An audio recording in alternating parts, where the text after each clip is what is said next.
two examples for inverse variation. Okay. Oops, let's take that out. All right, so inverse varies inversely. Let x and y denote two quantities. So we're dealing with two quantities, two variables. Then y varies inversely with the x, or y is inversely proportional to x. So when we're going to be looking at the applications, we are going to be paying attention when we see the words varies inversely and varies and inversely proportional to. So our y is our independent variable. I'm sorry, our dependent variable, and our x is our independent variable. And we are going to be looking for the non-zero constant, the k, which is the constant of proportionality. I can't pronounce that, but it's such a big word. But this is the wording. Constant of proportionality. All right, so back to varies inversely. So this is what we're going to use to create our model. Y equals k over x. Let's look at this example. Suppose that the demand D for candy at a theater is inversely related to the price P. A, when the price of candy is $2.75 per bag, the theater sells 60 bags of candy. Express the demand for candy in terms of its price. So let me go ahead and get the draw. All right, so we know that we are going to be using k over x. We see it here, varies inversely related, okay, inversely related. So demand D is inversely related with the price.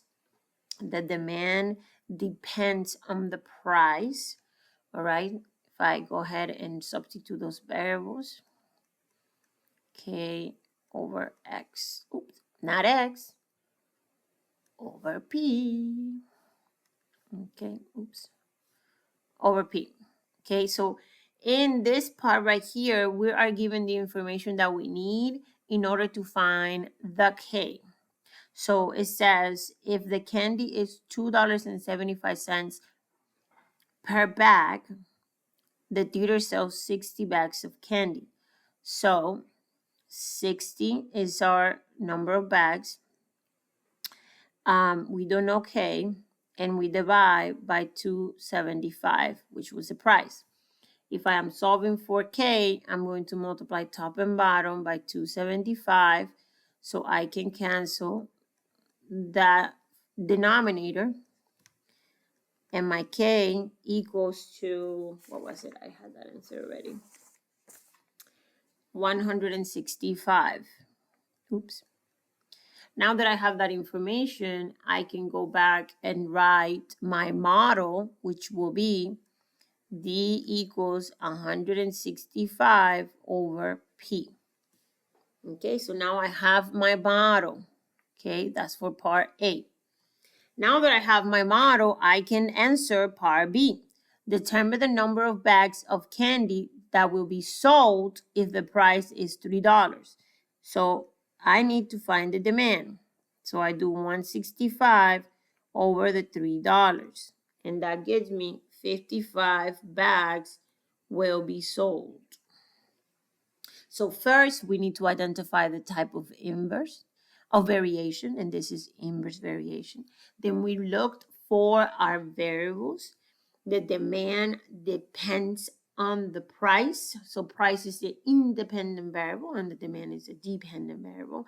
And generally the way we write our model will be based on exactly as you read it. What comes first will be your dependent variable, and what goes after will be your independent variable.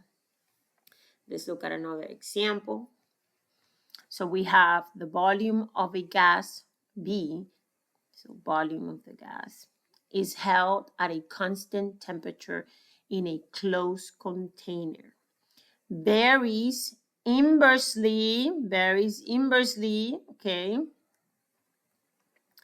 Varies inversely with its pressure P, my next variable. So based on what I read, B is dependent on the pressure, okay?